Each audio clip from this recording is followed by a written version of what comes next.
show you how to make an awesome pizza stew. Alright, first thing you want, you're going to grab your Viennese pizza. I like this one. Good slice. Put your pizza somewhere safe. Fill the pot up with water.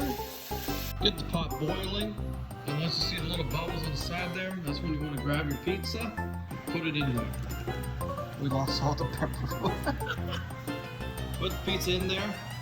Look at that simmer. Make sure I get this in there. Oh, gosh. Now just begins to cook. Oh, look at that. Let the pizza fold in. There we go. Oh my goodness, Gordon Ramsay would be proud. See, the good thing about using a Viennese pizza is it provides its own grease, and so you use the grease of the pizza so you don't have to add any olive oil. Next you want is a dash of salt. There we go. Beautiful, beautiful.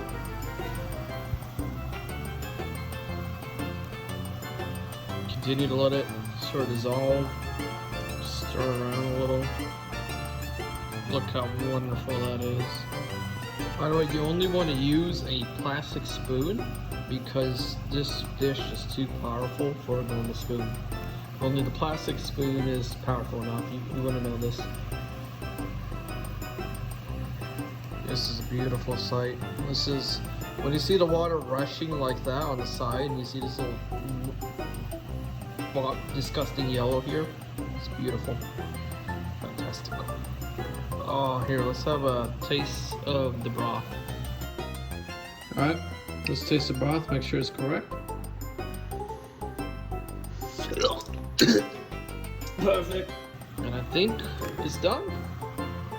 You always want to keep some of the bread in there, and so yeah, that's how you make pizza stew. Thanks so much for watching. Cheers.